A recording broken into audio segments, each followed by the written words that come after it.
Ito ang inyong lingkod na nagbabalik upang magbigay ng mga balitang walang bias at pawang katotohanan lamang. Ito ang Bayang Pinas. Ang isyong ito ay naging usap-usapan sa buong bansa at iba't ibang social media platforms. Hindi inaasahan ni na House Speaker Tambalos Luz Romualdez at Pangulong Kuting ng Norte Jr. ang naging desisyon ng Departamento ng Justice na nag-uudyok ng matinding tensyon sa palasyo.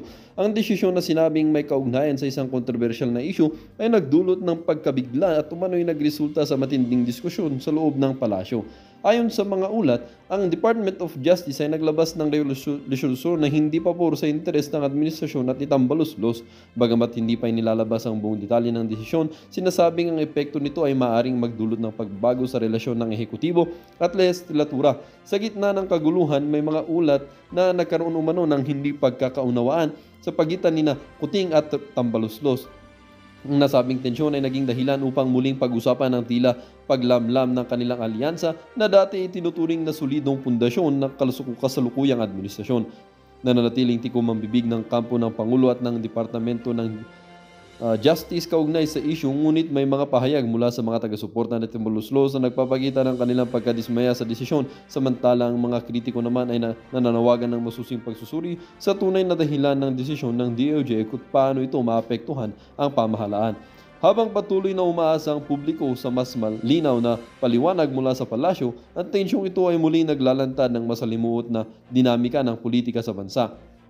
Maraming nag-aabang kung paano harapin ng Pangulo ang kanyang kalyado ang naging resulta ng desisyong ito at kung paano ito babaguhin ang kasalukuyang estado ng kanilang pamumuno. Well, para nga sa kabuuang detalye at impormasyon ay panoorin na lamang natin ang buong video at kung bago ka pa lamang sa ating channel ay syempre huwag kakalimutan mag-subscribe, pindutin ang notification bell at piliin na rin ang all upang lagi kang maging updated sa mga balitang bago, totoo at walang bias dito sa channel ng Bayan, ang Bayang Pinas. Huwag din pong kakalimutang mag-iwan ng like at i-share ang ating mga videos.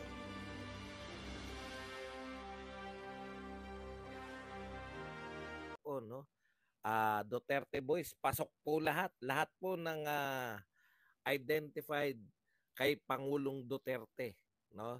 Na sa senatorial bet o mga dating senador na alam po natin lahat na Duterte Boys ay pasok po lahat, kasama pa rin si Senator Amy Marcos na syempre ang mga pronouncement ni Senator Amy ay siya po ay supporter pa rin ni Pangulong Duterte. Kaya po yung pinamamalita po nila na wala na po ang mga Duterte, laos na, talagang ipapakain po sa inyo ng katotohanan, sasampaling kayo ng katotohanan.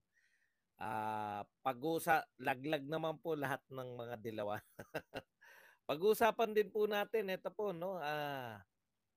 Ito pong lahat po ngayon ng mga lumang videos ni Sara Duterte, inuunti-unti po nilang ilabas. Akala po nila kasiraan po ni Pangulong Duterte at ni Sara Duterte yung mga pinalalabas nilang lumang video, no?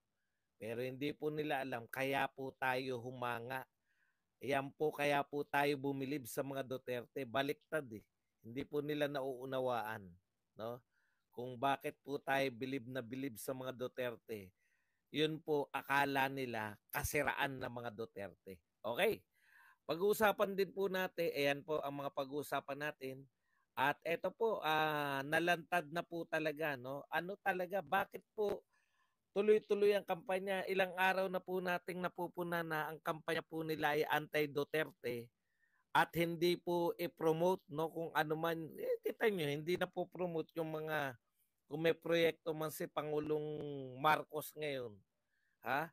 Hindi po na po promote kasi inuuna nila yung paninira sa mga Duterte. Ngayon po, nalantad na po kung bakit po nila sinisiraan ng mga Duterte. Alam na po natin ang dahilan. Ito po, meron pong nilabas dito ang mga bugok ng mga supporter. Yan po mga pag-uusapan natin, pero bago yan, kung bago ka pa lang dito sa ating channel, mag-subscribe ka na. Dahil ito lang ang tayong channel na may kiniklingan, may pinapanigan. Una sa balita, huli sa impormasyon, kaya ano pang hinihintay nyo? Sapat na. Okay, pag-usapan po natin, no?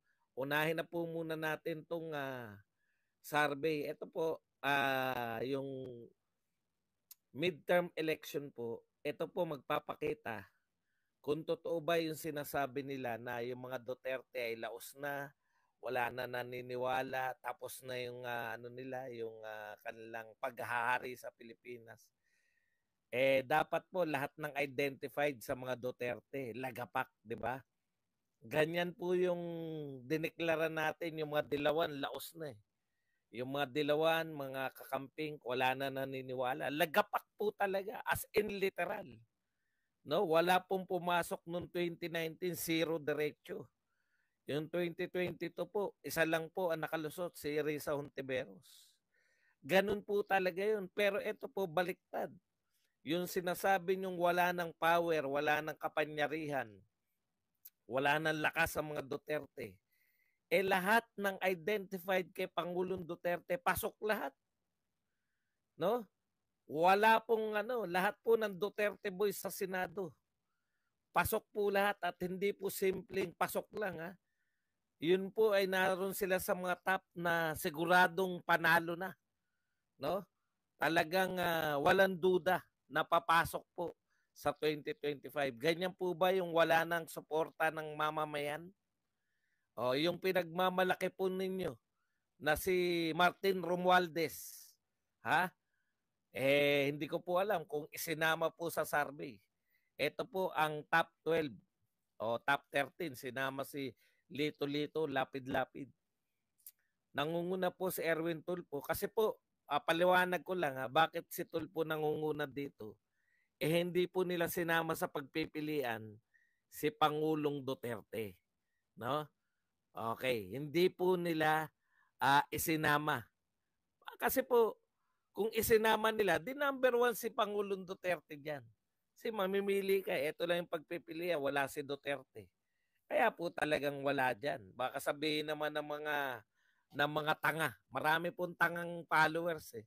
Etong kasalukuyang wala na si Duterte, magdiwang na tayo. Hindi po, hindi lang kasama doon sa pagpipilian. Sa madaling salita, buhay na buhay po yung suporta sa mga Duterte. No, lahat po ng Duterte boys identified. Si Bongo, si Senator Bato at si Senator Tolentino. Nakita nyo naman. Yan lang po ang pinakamasisipag na magtrabaho sa Senado. Kita nyo pag nag-hearing yung mga yan, talagang blockbuster. Okay, ito po ang nangunguna si Erwin Tulfo. Pumapangalawa, si Senator Bongo. Pangatlo po si Vicente Soto.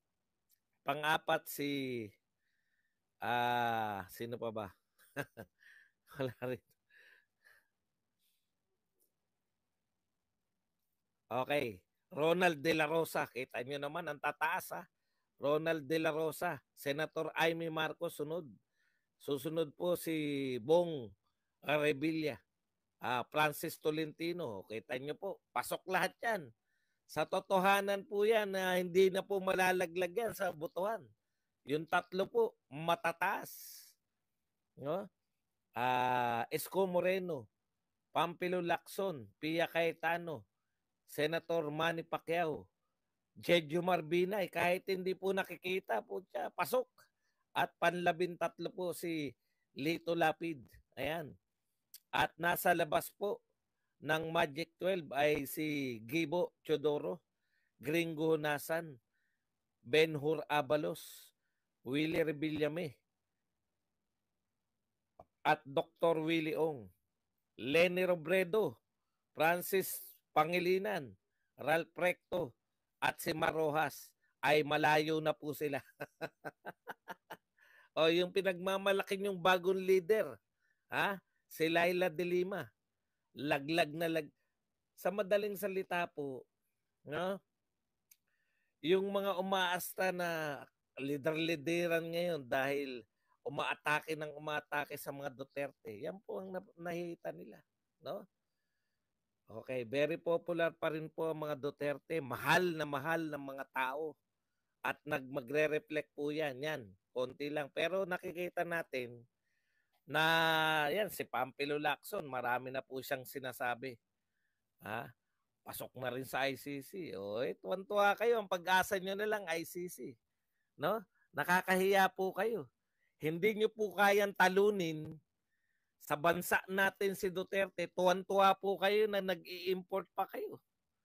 Ngayon lang po ako nakakita ng mga grupo na umaamin na mahinang-mahina sila. Napakahina namin. Hindi namin kaya si Duterte kaya humihingi kami ng tulong sa ibang bansa. Ayan po, ang pag-amin. Tuwan-tuwa pa kayo pero ano po ang alam niyo po yan, pagpapakita po yan ng kahinaan. Kung talagang kinakailangan nyong litisin si Pangulong Duterte, bakit hindi nyo kayang litisin dito? Yung parehas ng laban. Pilipino ang Pilipino ang gusto nyong ireklamo, Pilipino yung sinasabi nyong mga biktima. Bakit ayaw nyo sa Philippine Court? Kasi alam ninyo, no, na sa patas na laban, hindi nyo tatalunin ang mga Duterte. Di ba? Ayan naman sa totoo eh. Sa lahat po ng laban, hindi nyo po kayang talunin. Kaya nangingi-import tayo. Kasi yung mga tao na yan, walang alam yan sa nagaganap sa Pilipinas. Yan yung mga tao na hindi nag-conduct ng war on drugs. Yan yung mga tao na binibigyan na lang nila ng mga droga ang kanilang mamamayan. Sinasubsidize ng droga. Tayo na nga ang bansa na lumaban sa droga, tayo pa rin ang masama. Sila, lumaban ba yung mga bansa nila sa droga? Hindi. Yung mga Western powers na yan, tignan nyo po, Amerika, Canada, lahat yan. Pati sa Europe, kinukonsinti na lang nila ang mga addictiones. Yan sinasabi ko sa inyo. Tayo na nga, yung nag-conduct ng war on drugs, tayo pa masama. Bakit sila maglilitis? Hindi nga sila nakaranas ng war on drugs. Di ba? Sa Philippine Court, kaya suhulan. Kawawa naman si St. Benedict. Kaya pala suhulan kahit po wala na sa kapangyarihan. Inutil talaga, inaamin mo. Inaamin mo na inutil St. Benedict. Inaamin mo na inutil tong gobyerno na to. Biri mo kayang suhulan lahat ni Duterte. Kahit hindi na nakaupo. Inaamin mo lang na wala kayong silbi talaga. Hindi nyo kayang pagtanggol mula kay Duterte. Paano pa yung ibang bansa pa ang kalaban natin? Si Duterte pa lang, hindi nyo sinusuhulan, iniisip namin. Magagaling kami mag-isip eh. Hindi nyo po kaya mga Duterte. No? Hindi nyo kayang siraan ng mga Duterte. Kayong mga bugok na supporter ni Marcos, hindi ba nyo naisip na ginawa sa mga Marcos yan ng mga dilawan? Dekadang siniraan? Nagapi ba nila yung mga Marcos sa paninira? Hindi.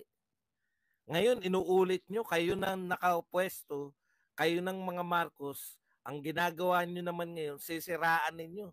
Yung mga talaga bang wala kayong natututunan sa kasaysayan? Ha? Di ba Marcos supporter kayo, kaya kayo nagagalit dyan?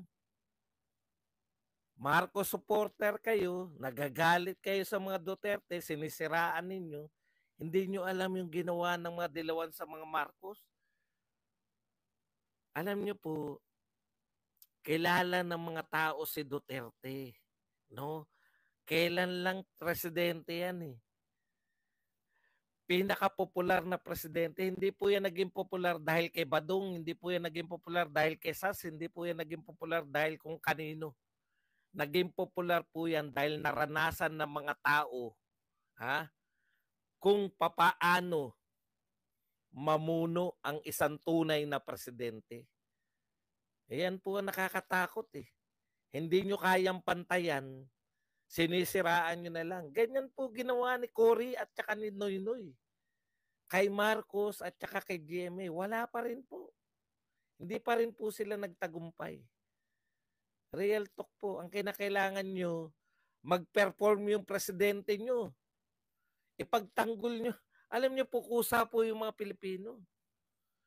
Eh, yung pinansisira nyo, yun yung dun sumikat si... Mga tanga talaga. Alam nyo ba kung bakit sikat si Pangulong Duterte? Tumahimik yung Pilipinas dahil sa war on drugs. Hindi nyo ba naunawaan hanggang ngayon yun? Tapos ang pinasisira nyo sa kanya, yun mismong programa na ikinasikat niya. wala talaga kayong tako, dilawan ng utak niyo. Okay. Isa-isahin po natin kung ano po ang mga paninira nila ngayon. Ito po, nahagipan ko lang kasi po sanay tayo sa mga Duterte. Pinagmamalaki lang natin, no? Sinisiraan nila yung proyekto ni Pangulong Duterte. Pinagmamalaki lang natin. Ngayon po, ganun pa rin. Tapos na yung panunungkulan ni Pangulong Duterte, sinisiraan pa rin yung mga ginawa ni Pangulong Duterte. Sinisiraan pa rin. Para lang sila naman umangat. Dilaw na dilaw po yan. Walang nagawa si Cory. Anong ginawa niya? Siniraan niya ng 6 na taon si Marcos Sr. Nangyari sa inyo yan. Gagawin nyo kay Duterte. Kung hindi ba naman kayo mga bugok, palibasa, napasukan na ng mga dilawan, ang nagpapatakbo na ng mga propaganda nila, mga dilawan na. Kaya siraan lang yung dating Pangulo. Ganyan lang yung utak ng dilawan. Wala tayong magawa. Wala tayong magawa. Siraan natin yung dating Pangulong maraming nagawa. Paano nyo masisiraan yun? Buhay kami. Buhay pa kami. Di ba? Okay. Ito po ang kanilang kita nyo bakit po nila sinisiraan ng mga Duterte? Ito po ang kanilang paniniwala. Kung ang problema ay ang mga Aquino at mga liberal, noon daw, ngayon naman ay ang mga Duterte at DDS shits ang pumipigil upang umunlad ang Pilipinas. Pang sarili nilang interes ang inuuna nila kaysa sa pakikipagtulungan sa gobyerno. Pangita naman sa kinikilos nila. Kita nyo? Ayun pala, kaya pala nila sinisiraan ng mga Duterte kasi tingin ng mga bobong follower ni Marcos. Eto, ang ngayon naman ay mga Duterte at DDS shits ang pumipigil upang umunlad ang Pilipinas. Paano po pinipigilan ni Duterte umunlad ang Pilipinas? Sige nga. Meron po ba siyang proyekto si Pangulong Marcos na pinigilan ni Sara Duterte o ni Digong? Ayun pala yun. Ito pala yung lumabas na rin sa wakas. Ang tunay nilang kulay. Ang kanila palang iniisip, no? Ang iniisip po nila, iba talaga kapag funded from China ang mga DDS vloggers. Kita nyo? Ako raw, funded ng China. Kung din ako ngayon ng China, kinukundin ako ang ginagawa ng China sa West Philippines. Funded pa rin ako ng China. Hindi niya, di ba? Mapapahiya kayo, mga tokmol kayo. Kasi kayo bumabanat kayo, no? Bumabanat kayo nang hindi nyo alam ang sinasabi nyo. Babanatan nyo ako, sasabihin nyo na funded ng China. Utot mo. Kinukundin ako. Sabihin mo sa mga katropa mong mga makabayan black, ikundin na nila yung NPA. Hindi nila magagawa, di ba? Pero ako, kaya ko ikundin na yung ginagawa ng China. Sinasabi ko sa inyo, yung katotohanan, iba sa iniisip nyo lang. Di ba? Press pa rin like button. Wala. Balik tayo rito. Ang tingin pala nila sa mga Duterte, ang mga Duterte ang mga pumipigil sa pag-unlad ng Pilipinas. Paano kaya nila naisip na pinipigilan ng Duterte? Kaya pala gano'n na lang, ha? Gano'n na lang nila tinatanggap na siraan yung mga Duterte. Gano'n nila tinatanggap na siraan yung mga Duterte kasi sila pala ang sumisira sa Pilipinas. Paano po? Magbigay nga kayo ng example. Pag si Sara Duterte ba ay number 1 sa kanyang DepEd, pagiging DepEd, yung DepEd nag-number 1, sinisiraan ng Pilipinas, DepEd yun. Masisira yung Pilipinas pag nag-perform yung DepEd secretary. Yun pala yun. Pag number 1 ba si BP Sara sa trust rating at approval rating, sinisira yung Pilipinas? Ganun pala meaning, no? Pag kulelat si Martin Romualdez, sinisira ang Pilipinas. Kulelat si Martin, number 1 si Sara, kulelat si Martin. Okay. Punta na po tayo sa iba pa. Iisa-isayin natin to. Okay, ito po. Ito talaga. Dito nyo po makikita kung anong uri ng utak meron natira sa mga followers ni Bongbong, no? Meron po rito, survey, tumaas sa 96% ang bilang ng mga Pilipino nagsasabing haharapin nila ang bagong taon na may pag-asa kumpara noong 2022. So sabi, haharapin namin na may pag-asa ang Pilipinas sa 2024 ayon sa Social Weather Station. O ito po ang sabi niya. So ang paniniwala niya, 96% ng Pilipino. Ano po meaning no 90% Pilipino? Harapin ang 2024 na may pag-asa. Ibig sabihin, very hopeful. May pag-asa. Pero ang pagkaintindi niya, yung 96% ay pabor kay Marcos. Kasi sabi niya, 4% ang mga pure DDS. 4% lang daw ang pure DDS. Tanga talaga eh. Pwede ka naman DDS na harapin mo yung 2024 na may pag-asa eh. Di ba?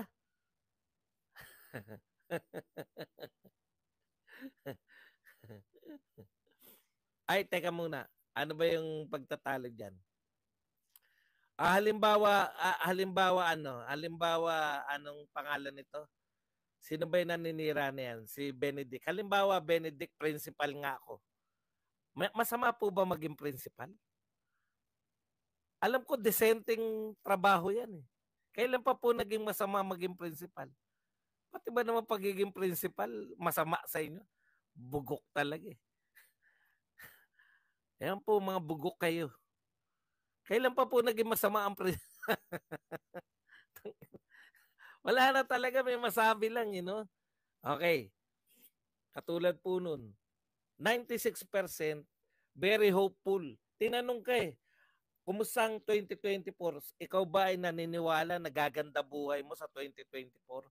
Opo, may pag-asa pa kasi maganda naman ang trabaho ko ngayon.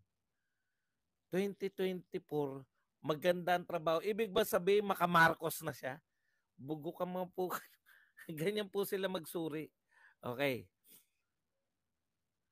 Eto pa. Ito po politiko. Ito po, lagi nitong pinipicture. Na iba naman yung pinipicture. Sabi po rito ng isang, ito po ang tunay na mga ano to eh. Ito po yung mga tunay na mga political analyst. Bakit po? Kasi hinahire to eh. Etong mga analyst na to, si Alan Herman, hinahire po yan na mga political strategies. Binabayaran po yan ng mga politiko. Unlike po yung si ano na nga lagi natin yung kabarilan ni Pinoy na sa husay mag-analyze laging olats yung kanyang mga tauhan. Ano sabi niya? Despite controversies, Vice President Duterte maintains high trust and approval ratings. No? Ayan po. Herman explores the enduring popularity of the Duterte political brand despite challenges. Okay, sa kabila po ng paninira sa mga Duterte, ang sinasabi po, no, nito ng tunay na political campaign strategies, binabayaran po to ng mga politiko, no? Ay enduring po yung popularity ng mga Duterte. Kaya ang sinasabi niya, kung may bala kayo, na kayo po, si Ronald Llamas, yun po, wala yata nag-hire dun. Ito po mga totoo. Ang sabi niya, kung kayo ay politiko at balak niyong tirahin si BP Sara, makinig kayo mga tambaluslos at mga loyalist. Kung kayo daw ay politiko at balak ninyong tirahin si Sara Duterte, mag-ingat kayo kasi yan, no? Herman, in a recent interview in Politisco program, cautioned that criticism hurled against the popular vice president may backfire and even help her garner sympathy from the general public. At yan nga po ang naganap, no? Particular diyan kay Martin Romualdez. Noong nagsimula po to, bago po yung atake na yan, no?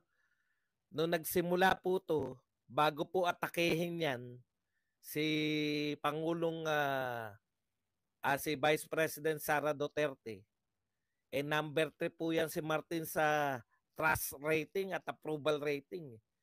Matapos atakehin ng mga taga-Congress si Sara Duterte sa sari-sari po, lalo na yung confidential fund, bigla na siya ngayong kulelat na, panlima na siya. Nagba-backfire po. Yan po ang nangyayari sa inyo. Sa kaaatake ninyo sa popular na mga Duterte, nagba-backfire sa inyo. Lalo nagiging popular sila Tatay Digong, si Sara Duterte, tapos kayo, nagba-backfire sa inyo yung ginagawa ninyo. Ako, sa totoo lang, sa totoo lang, eto, mag-real talkan tayo. Wala na, hindi na makakabalik yung mga Marcos na yan sa national scene. Diyan sa Ilocos, tsaka diyan sa lugar ni Imelda, mananalo pa yung mga kahit habang buhay. Pero last nyo na to sa national. Tapos yung mga tagapagtanggol nyo, panay bugok na ganyan. Wala kayong mahihita kahit na arkelhin nyo pa, kahit na ipagtanggol pa kayo ni Rendon. Tandaan nyo, yung mga tagapagtanggol po ni ano nun, at opo, malakas po ako. Asus, malakas talaga ako, amor. Yun, hindi mo ba nakikita? Lahat ng Duterte, Duterte boys, pasok lahat.